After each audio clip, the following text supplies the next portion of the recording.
Good evening सबको। आज हम लोग कोशिका का अगला ये में जाएंगे, अगला कदम ये कोशिका का।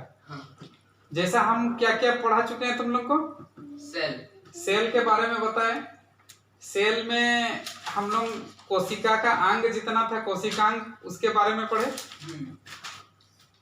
उस कोशिकांग के बीच भीतर ही और धीरे धीरे हम लोग अंदर जाते हैं, ठीक है। बाकी सबका जरूरत नहीं है, लेकिन जहां जरूरत है वहां हम अंदर ले जा रहे हैं, ठीक है। उस बीच में हम न्यूक्लियस के बारे में पढ़े ना। हाँ, न्यूक्लियस में क्या क्या अंदर में देखने को मिला तुम लोग को। न्यूक्लियस के भीतर पहला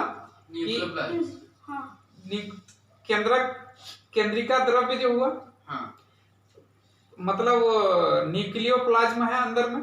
हाँ, न्यूक्लियोप्लाज्म में न्यूक्लियोप्लाज्म में आरएनए हमारा था। हाँ, और न्यूक्लियोप्लाज्म के भीतर ही एक हम लोग क्या पढ़े, न्यूक्लियोलस पढ़े, जो केंद्रक के भीतर में फिर केंद्रिका है, समझ रहे हो। वो 1 से 3 होता है, केंद्रक के भीतर में फिर केंद्रिका। उसके बारे में हम लोग अलग से अध्ययन करेंगे। लेकिन अब जो है मेन हमारा क्या है, हमारा न्यूक्लियोप्लाज्म, उसके भीतर में हम लोग क्या देखे, RNA, ribose nucleic acid. RNA ribose nucleic acid याद रहेगा ना। हाँ, उसको देखे। उसमें राइबोज न्यूक्लिक एसिड क्या क्या चीज मिलके बना हुआ था, एमआरएनए था, यही ना पढ़े हम लोग। हाँ, रिवाइज करते हैं, ठीक है। एमआरएनए, आरआरएनए, टीआरएनए था। तो एमआरएनए का क्या काम था, 3 टाइप का हमारा था आरएनए। एमआरएनए का था हमारा मैसेंजर के रूप में काम करना, कि कहां पर कितना रिक्वायरमेंट है प्रोटीन का, या कहां से उठा के लाना है हमको, कहां ज्यादा है, ठीक है ना। तो एमआरएनए का वो ड्यूटी था। वो भी एमआरएनए मतलब वो भी राइबोज न्यूक्लिक एसिड है, ठीक है। लेकिन उनका काम है 3 टाइप का बता रहे ना। उनका काम है कि वो मैसेंजर देना, कि कहां पर कितना जरूरत है। इस तरह से मैसेंजर वो बता दिया हमको कि एमआरएनए हमको कितना रिक्वायरमेंट है किस जगह में। हाँ, उसके बाद दूसरा आ जाता है हमारा आरआरएनए, ठीक है ना। अब मैसेंजर आकर के बताया कि भाई इतना बनाना चाहिए, उसमें वहां पर प्रोटीन इतना जरूरत है, क्योंकि प्रोटीन ही मस्ट है ना। कोई भी चीज को बनाने के लिए प्रोटीन ही है, पूरा पूरी हम बताए ना। तो अब आरआरएनए के पास आएगा। आरआरएनए मतलब वो प्योर राइबोज है, राइबोज आरएनए, ठीक है। वो राइबोज आरएनए के पास आएगा और उसको बताएगा कि इतना इनको प्रोटीन चाहिए उस जगह में, तो उतना बना देगा। ये कौन बना दिया, आरआरएनए उतना प्रोटीन बना दिया। इस तरह से वो फिर जाएगा कि भाई वहां भेजना भी है हमको, तो भेजना है तो कौन भेजेगा, टीआरएनए उसको वहां से भेजेगा, ट्रांसफर करेगा। भाई वहां पर तुमको ले जाना है, कहां। टीआरएनए का मतलब टीआरएनए ढोकर नहीं ले जाता है, ठीक है। वो ट्रांसपोर्ट कराता है, कितना उसको देना है, ठीक है ना। उतना ही मात्रा में वहां पर जाकर के फिट हो जाता है। किनके माध्यम से, हम तो बता चुके हैं पहले, ढोने का काम हमारा सारा मटेरियल को कौन करता है, गोल्जी बॉडी। तो इस तरह से गोल्जी बॉडी उसको ढोएगा। और जो कैसे करके, अब हम बताएंगे केंद्रक होता है बीच में, कोशिका का भीतर में केंद्रक होता है। ये केंद्रक में ही ये सारा चीज है, न्यूक्लियस में ही है ना। हाँ, 2 जगह होता है न्यूक्लियस में। न्यूक्लियस के थ्रू एक और न्यूक्लियस में पोर रहता है, पतला पतला बताए हैं, छिद्र रहता है। उस किस छिद्र में, वो उसका जो झिल्ली होता है न्यूक्लियस का, जो मेम्ब्रेन, सेल मेम्ब्रेन नहीं, न्यूक्लियस मेम्ब्रेन में जो झिल्ली है उसमें हल्का हल्का छिद्र रहता है, छेद रहता है ना। पोर्स कहते हैं उसको, ठीक है ना। उस पोर्स के माध्यम से आरएनए बाहर जाता है। और कोई भी चीज, आरएनए मतलब हमारा न्यूक्लियोप्लाज्म, हमारा साइटोप्लाज्म, कोशिका के बाहर वाला जो है, देखो इसको, ये हमारा पूरा कोशिका हो गया, ठीक है ना। यहाँ न्यूक्लियस है और यहाँ पर हम बताए हल्का हल्का छिद्र, यही ना बताए हैं। और यहाँ बीच में हमारा द्रव है, क्या द्रव है, इसको क्या द्रव करते हैं हम लोग, न्यूक्लियोप्लाज्म कहते हैं, ठीक है ना। तो केंद्रिका द्रव्य हो गया ये। तो ये द्रव्य जो है, ये कोशिका द्रव्य जो बाहर में है, इसको हम लोग कहते हैं साइटोप्लाज्म। और इस रास्ता के थ्रू हमारा जितना रिक्वायरमेंट जहां है वहां पर जाता है। कहाँ? ये टीआरएनए के माध्यम से ट्रांसफर होता है। 3 को हम लोग आरएनए के बारे में पढ़े। 1 नंबर क्या आरएनए के बारे में हम लोग क्या पढ़े? आरएनए कहाँ कहाँ पाया जाता है पूछने से? न्यूक्लियस में सिर्फ नहीं, इसके अलावा हमारा यहाँ पर भी आरएनए होता है। कहाँ पर? साइटोप्लाज्म में। लेकिन बनता कहाँ पर है? न्यूक्लियस में। होता कहाँ पर है? यहाँ पर भी है और इसी रास्ते से बाहर भी निकलता है ना। तो हमारा होता कहाँ पर है? 1 नंबर में न्यूक्लियस में। न्यूक्लियस का हो या फिर हमारा न्यूक्लियोप्लाज्म। न्यूक्लियोप्लाज्म दोनों सही है, ठीक है। न्यूक्लियस के अंदर यहाँ भीतर में है तो न्यूक्लियस कहेंगे। हाँ। लेकिन सबसे ज्यादा सही कौन है कि इसमें है, तैर रहा है? हाँ, न्यूक्लियोप्लाज्म या न्यूक्लियस में है 1 नंबर में। हाँ। और दूसरा नंबर हमारा साइटोप्लाज्म में भी हमारा मिलता है। साइटोप्लाज्म, हाँ, साइटोप्लाज्म में भी हमारा आरएनए 2 जगह पाया जाता है, ठीक है। कहाँ कहाँ पाया जाएगा? न्यूक्लियोप्लाज्म और साइटोप्लाज्म। लेकिन बनता कहाँ है? न्यूक्लियस में। कहाँ? आरएनए, ठीक है ना। ये हो गया इतना हमारा आरएनए। और ये कितना टाइप का मिलता है बोलने से? Type 3 type. ये टाइप होता है 3 टाइप। 1 नंबर में होता है mRNA, स्मॉल में लिखा जाता है m को, ठीक है, mRNA। और दूसरा नंबर क्या होता है? RNA। R स्मॉल लिखा जाता है RNA, इस तरह से। और तीसरा टाइप कौन है? tRNA। स्मॉल t लिखो, RNA लिखो। ये हमारा 3 प्रकार का आरएनए होता है। आगे हम लोग जाएंगे आरएनए से किस तरह से प्रोटीन बनाएंगे, आरएनए से डीएनए कैसे बनाएंगे, इस पर जाएंगे, ठीक है ना। तो ये इतना प्रकार का होता है। mRNA मतलब मैसेंजर आरएनए, rRNA का मतलब होता है राइबोज आरएनए। राइबोज जो होता है, जो राइबोसोम, ठीक है ना, वही हमारा बनाता है। उसके बाद टीआरएनए मतलब ट्रांसपोर्ट आरएनए। क्लियर? इस जगह में ये चीज रहता है। ये हो गया। अब हम लोग देखेंगे डीएनए। अच्छा, इसमें आगे बढ़ जाते हैं। इसका स्ट्रक्चर कैसा होता है, इसको भी जाएंगे, ठीक है ना। इसका स्ट्रक्चर होता है सिंगल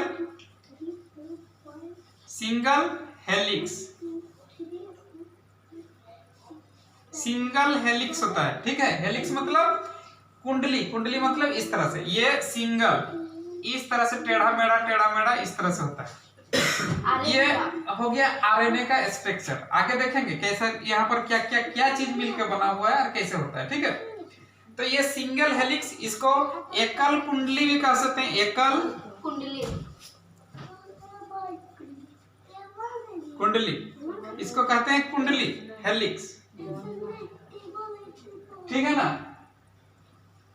एकल कुंडली इस तरह से हमारा डीएनए में देखेंगे। हाँ। डीएनए, ठीक है ना। डीएनए में देखेंगे हमारा।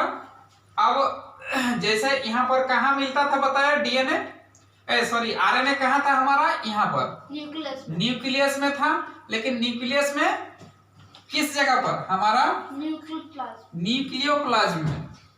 वेरी गुड, न्यूक्लियोप्लाज्म में था। इस तरह से हमारा डीएनए भी हमारा न्यूक्लियस में पाया जाता है, मतलब यहाँ पर। लेकिन कहाँ पर? क्या ये प्लाज्म में, ये न्यूक्लियोप्लाज्म में होता है? न्यूक्लियोप्लाज्म तो पूरा ठुमा है, लेकिन वहीं पर हमारा इस तरह से धागानुमा संरचना बना रहता है, होता है। धागा जैसा संरचना होता है। और ये धागा जैसा संरचना जिसको हम लोग कहते हैं क्रोमोजोम, ठीक है ना। इस धागानुमा संरचना को हम लोग क्या कहते हैं? क्रोमोजोम। और इसको हिंदी में कहते हैं गुणसूत्र। सूत्र। ये धागानुमा संरचना को क्या कहते हैं? गुणसूत्र। और ये धागानुमा संरचना का छोटा सा हिस्सा जिसको हम लोग, ये धागानुमा संरचना जो होता है एक्चुअल में ये इसका छोटा सा चीज को हम लोग इतना बड़ा भाग को कह रहे हैं क्रोमोजोम। ठीक है ना।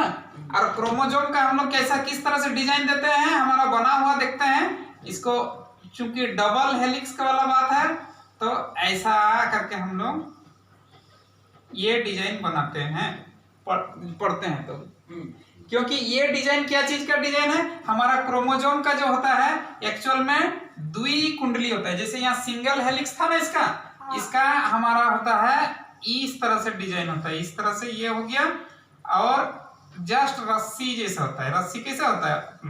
हाँ, इस तरह से। ये डबल हेलिक्स, इसको क्या कहेंगे? Double helix. डबल हेलिक्स, ये डबल हेलिक्स द्विकुंडली,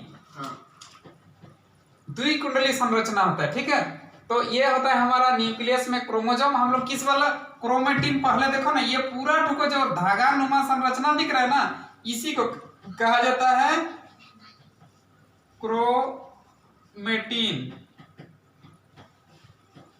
क्रोमेटिन, ठीक है, क्रोमेटिन कहा जाता है। पूरा ठुको क्या कहते हैं हम लोग? क्रोमेटिन। क्रोमेटिन। और क्रोमेटिन से फिर हमारा क्या आ गया? क्रोमोजोम। क्रोमोजोम मतलब इस छोटा वाला भाग को, मतलब इतना ही दूर हम पढ़ाई कर रहे हैं इसको। हाँ। ये पूरा ठो, ये जो पूरा उजुल बुजुल यहाँ पर है ना, इसको कहते हैं हम लोग क्रोमेटिन। और जो थोड़ा सा हम लोग स्टडी कर रहे हैं इसके बारे में, उसको हम लोग क्या कर रहे हैं? क्रोमोजोम। क्रोमोजोम। अब क्रोमोजोम से ही हमारा नीचे फिर आएगा, और क्रोमोजोम के भीतर यहाँ पर जो लगा हुआ रहता है छोटा छोटा, उसको हम लोग कहते हैं क्रोमोजोम में ही डीएनए।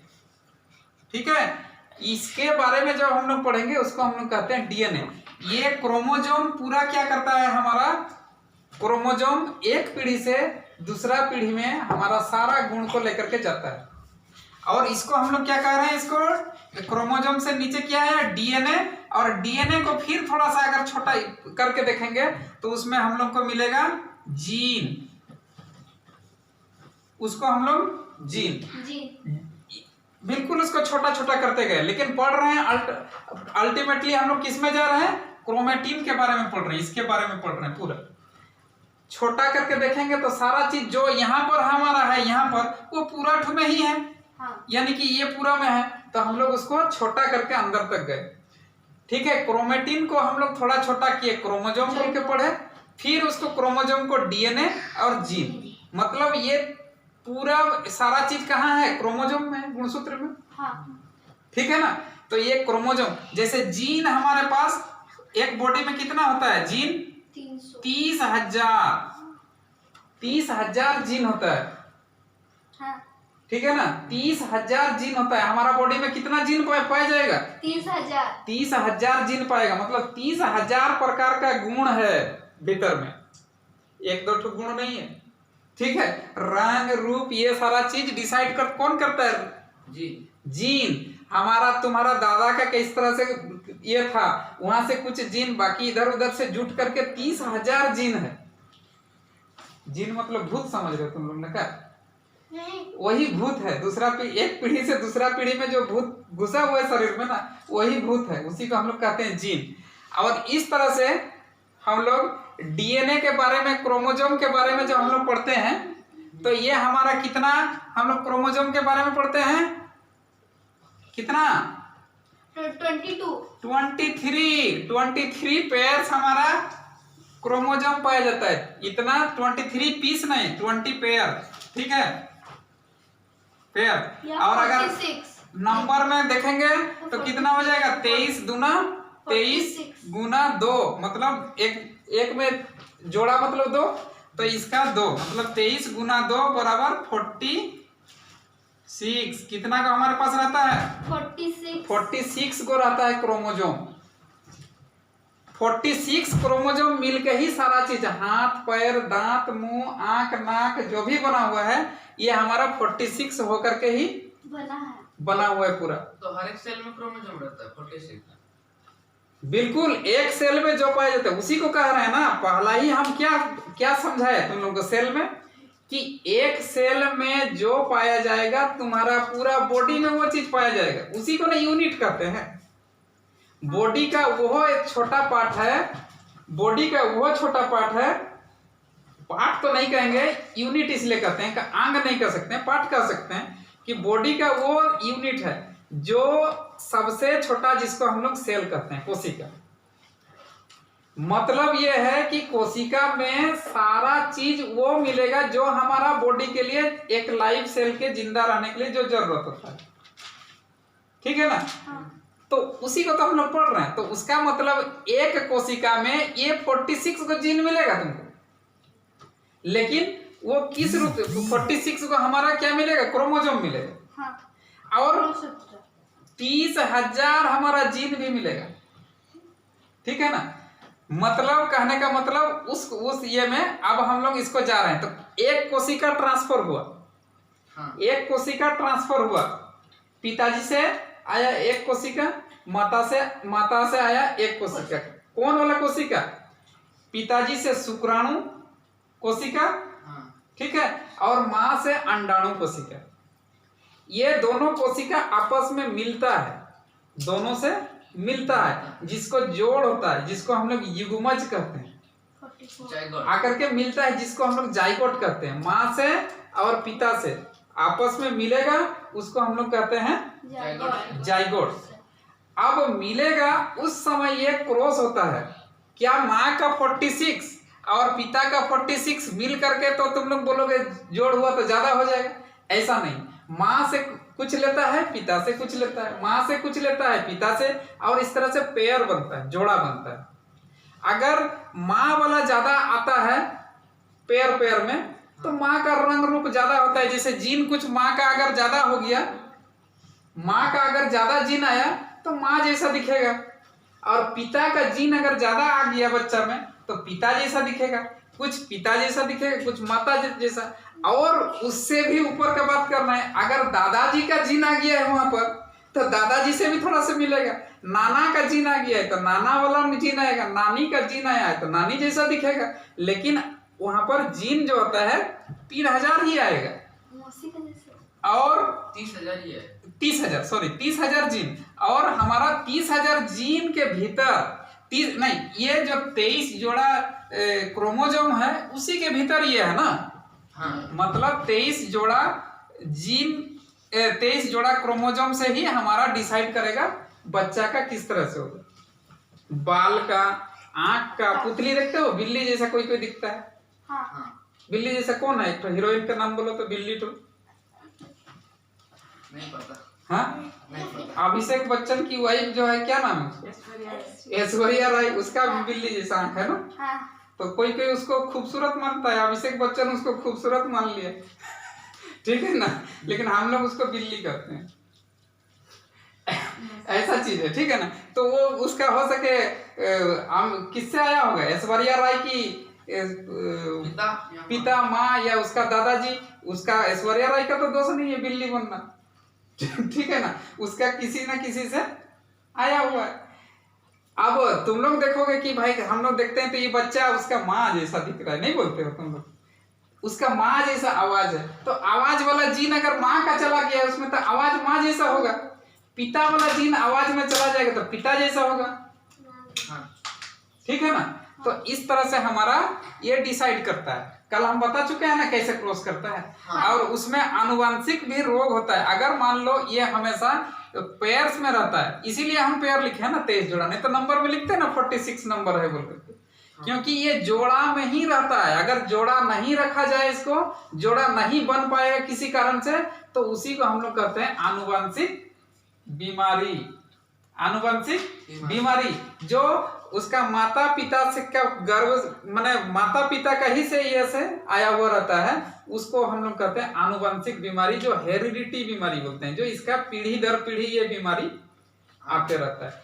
उसका मतलब ये जो पेयर्स बनने का है ये नहीं बन पाएगा तो जान लो वहां पर गड़बड़ होगा। यहीं पर डिसाइड करता है हमारा कल वाला जो हम बताए थे ऑटोसोम और एलोसोम। ऑटोसोम जो होता है उधर आगे नहीं जाएंगे। अब क्या है, कल बता चुके हैं, उसमें नहीं जाएंगे आगे।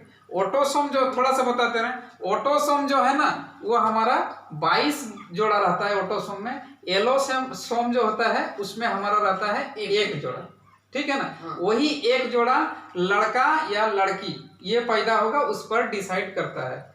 मेल में हमारा रहता है, वो जो एक जोड़ा का बात कर रहे हैं एलोसोम का, एलोसोम में एक जोड़ा जो रहता है उसमें मेल में एक्स और वाई क्रोमोसोम पाया जाएगा और फीमेल में हमारा एक्स क्रोमोसोम पाया जाएगा, ठीक है। अगर माता पिता दो ठो हुआ, फिर बता दे रहे हैं, देखो ये हमारा मेल में फीमेल में क्या है एक्स और हमारा मेल में एक्स वाई क्रोमोसोम पाया जाता है, ठीक है। अब ये वाई क्या किया, यहाँ से आया और यहाँ से आया एक्स, तो क्या बन गया एक्स वाई लड़का। तो ये डिसाइड करेगा हमारा हो गया लड़का। और यहाँ से चला गया एक्स और माँ के पास तो ऑलरेडी एक्स है, दूसरा आ ही नहीं सकता है, तो ये हो गया एक्स। तो क्या हो गया एक्स क्रोमोसोम, मतलब फिर लड़की पैदा हुआ, ठीक है ना। तो ये डिसाइड करता है हमारा क्रोमोसोम में लड़का है या लड़की।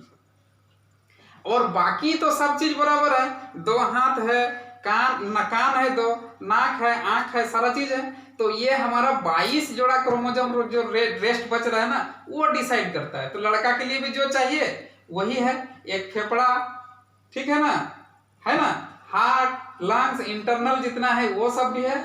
उसके बाद बाहर वाला त्वचा, अब उसमें क्या करता है, जाता है जीन में, भाई ये कौन वाला जीन आ गया।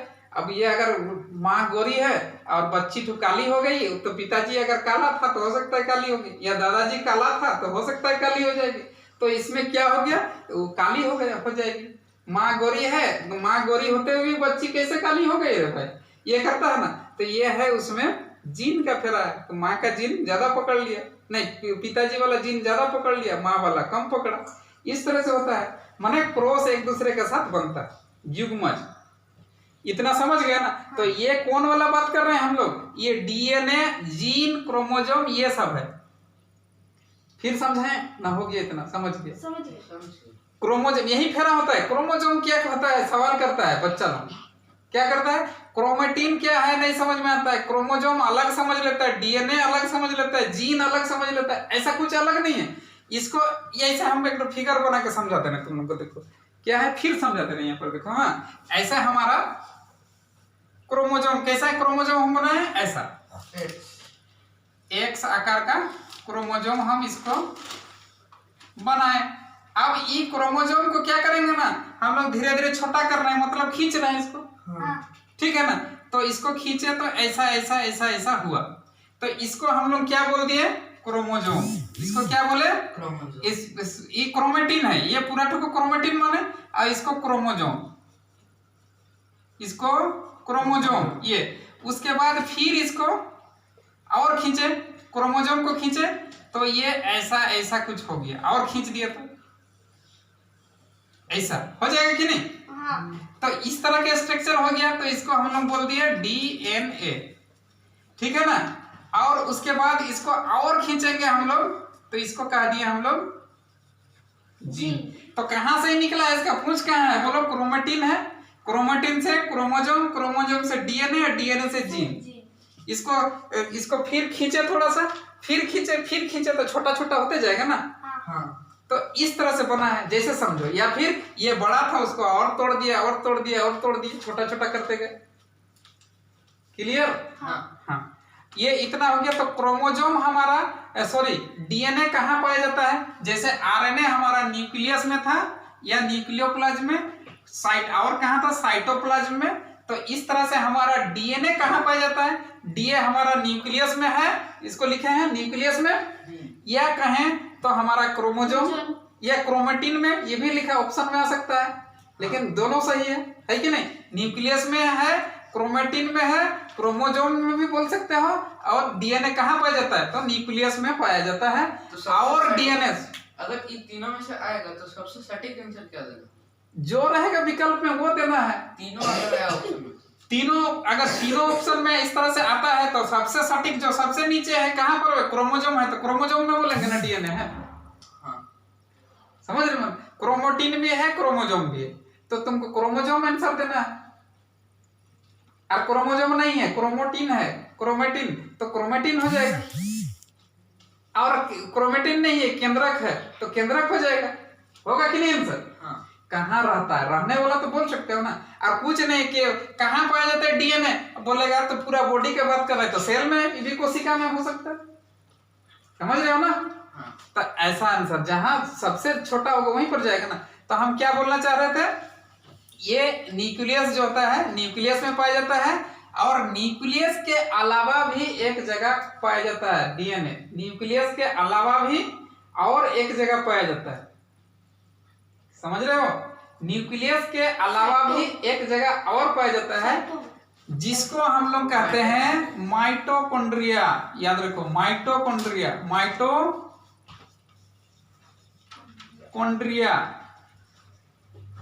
ठीक है। न्यूक्लियस के अलावा एक और कोशिकांग है जिसमें पाया जाता है, जिसका नाम है माइटोकॉन्ड्रिया। याद रहेगा ना? डीएनए कहाँ पाया जाता है? एक न्यूक्लियस में और दूसरा माइटोकॉन्ड्रिया में। माइटोकॉन्ड्रिया हमारा कोशिका द्रव्य के में ही रहता है माइटोकॉन्ड्रिया। एनर्जी देता है जो। और माइटोकॉन्ड्रिया का काम क्या है? एनर्जी, एटीपी होता है, एटीपी, एटीपी, एटीपी के रूप में एनर्जी प्रदान करता है। एटीपी का पूरा नाम एडिनोसिन ट्राइफॉस्फेट, एडिनोसिन ट्राइफॉस्फेट। इसको आगे के क्लास में तो नहीं, बल्कि इंटर में जब पढ़ोगे तुम लोग, तो उस समय क्रेब्स चक्र नाम एक आएगा, किस तरह से बनता है एनर्जी, वह कैसे होता है, एक चक्र होता है। उस चक्र में हमारा सबसे पहला शुरू होता है, नींबू में जो एसिड होता है क्या, साइट्रिक एसिड। तो साइट्रिक एसिड से ही शुरू होता है, किस तरह से रिएक्शन उसका होते हुए किस तरह से ऑक्सीडेशन होता है, ऑक्सीकरण, और ऑक्सीजन की उपस्थिति में ऑक्सीजन की उपस्थिति में ग्लूकोज किस तरह से रिएक्शन करके वो हमारा कार्बन डाइऑक्साइड, जल और एटीपी बनता है। इसको क्रेब्स चक्र आगे पढ़ेंगे, है ना, अभी नहीं। तो अब जान लो डीएनए, डीएनए में इस तरह से होता है। क्लियर?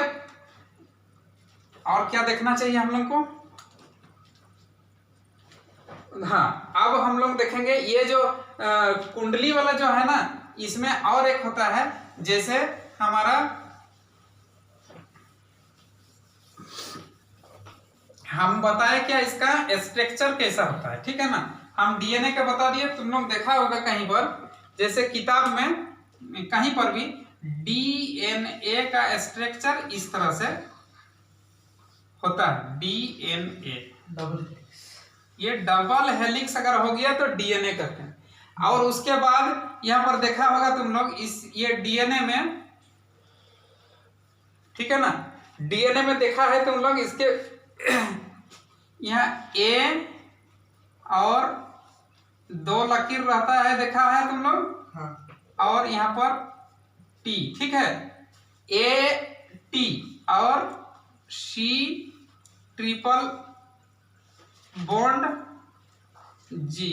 तो ये क्या है? ये बॉन्ड को दिखा रहा है। ए और टी किस तरह से जुड़ा हुआ है, ए और टी और सी और जी के साथ किस तरह से बॉन्ड बना के ये जुड़ा हुआ है आपस में, हेलिक्स, ठीक है, कैसा टिका हुआ है।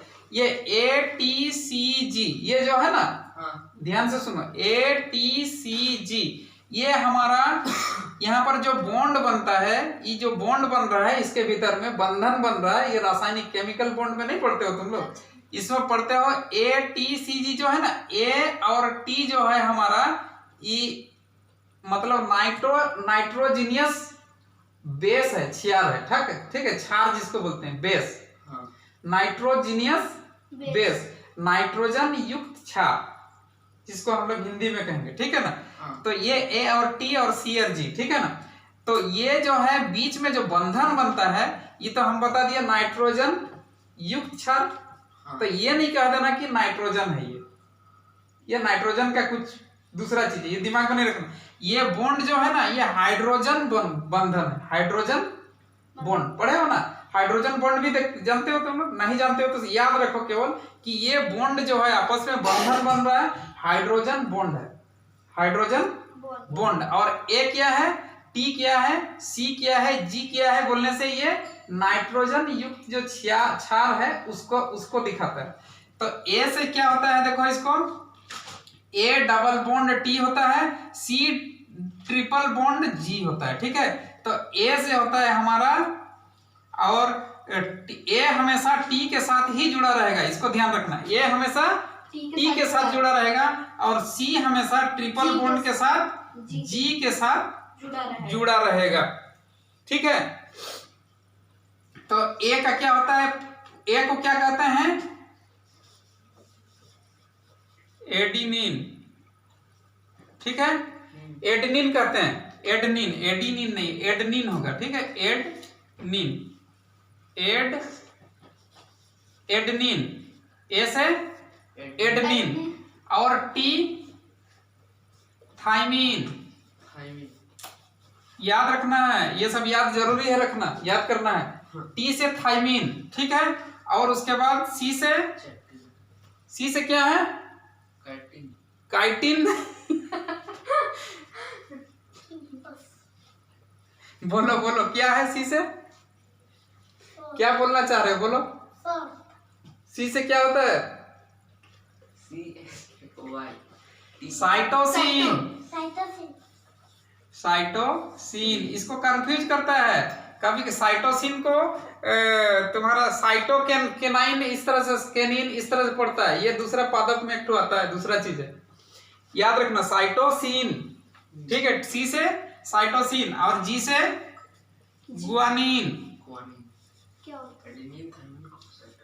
अब याद रखना है तुम लोग को, क्या है इसमें, बस समझ लो कि ये क्षार है, बेस है। ठीक है, नाइट्रोजन युक्त क्षार है, इसको आगे पढ़ना है। तो ए से ए डबल बॉन्ड टी होता है, सी ट्रिपल बॉन्ड जी, और इसका सी हमेशा जी के साथ जुड़ा रहता है, और ए हमेशा टी के साथ रहता है। क्लियर?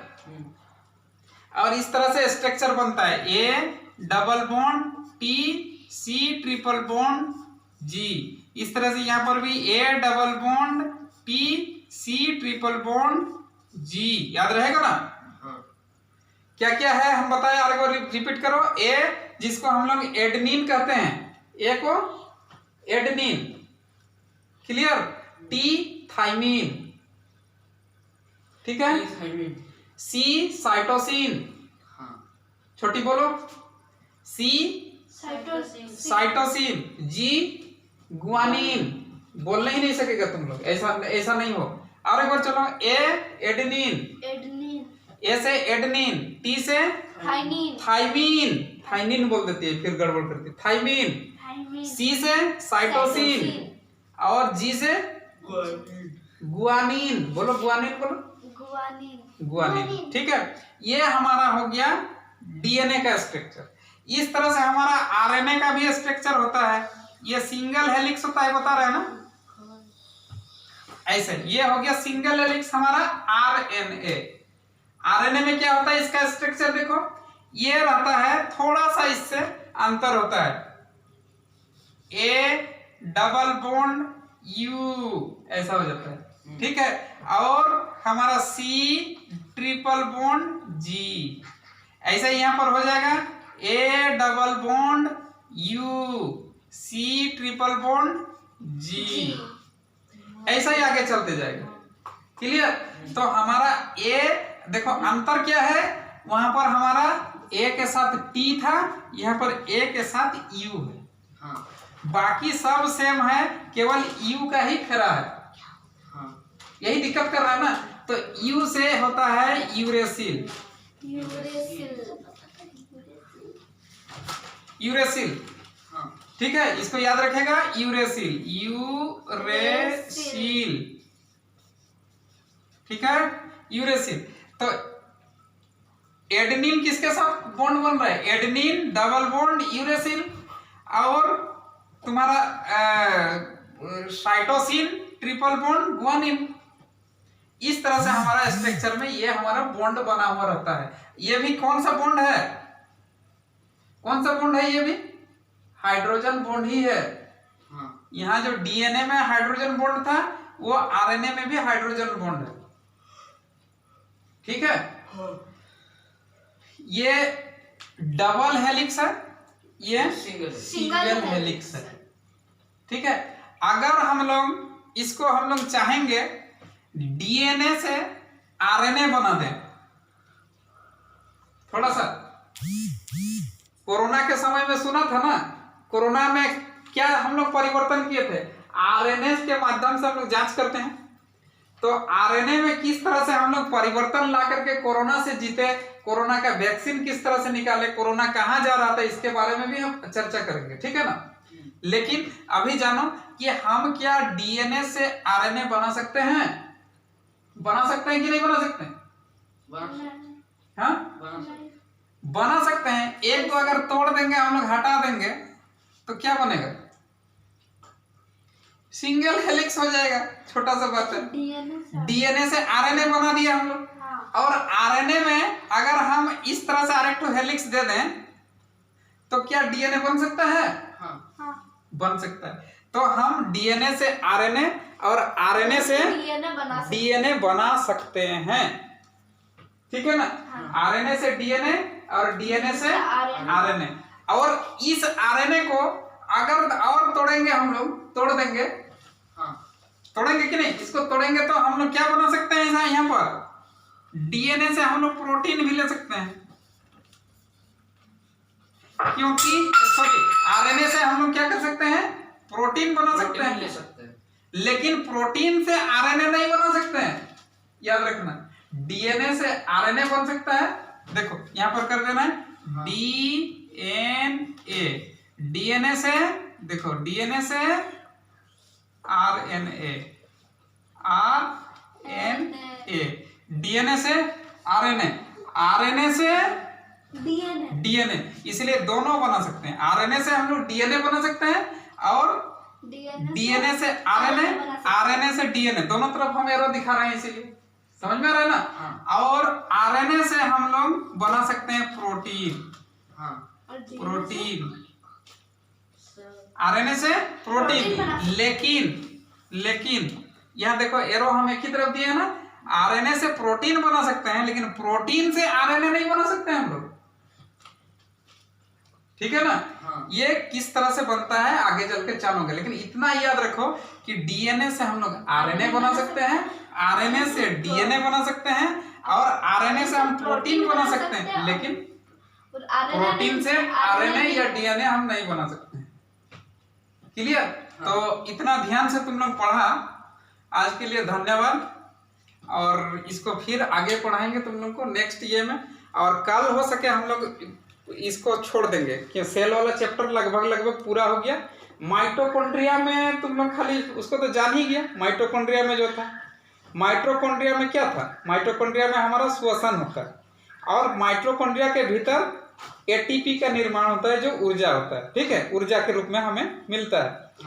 वहाँ क्रेब्स चक्र एक होता है, याद रखो खाली क्रेब्स चक्र, क्या याद रखोगे, क्रेब्स साइकिल, ठीक है ना। क्रेब्स साइकिल के भी अंतर्गत हमारा वो आता है जिसमें हमको मिलता है एनर्जी। क्रेब्स साइकिल तुम लोग आगे पढ़ोगे, अभी अगर पढ़ा देंगे तो समझ में आएगा नहीं, समझ में तुम लोग समझ ही नहीं सकते हो, क्योंकि वो धीरे धीरे जाओगे। पहले तो इतना रखो, इसको रट लेना है, ए से एडेनिन, टी से थाइमिन, सी से साइटोसिन, जी से गुआनिन, और यहाँ पर क्या था, यू से यूरेसिल। अंतर क्या था, यहाँ पर सी ट्रिपल बॉन्ड नहीं, ए ट्रिपल बॉन्ड, ए डबल बॉन्ड टी था, यहाँ ए डबल बॉन्ड यू है, बाकी सब सेम है, बाकी सारा चीज सेम है। यू से केवल यूरेसिल याद रखना है, ठीक है। Thank you.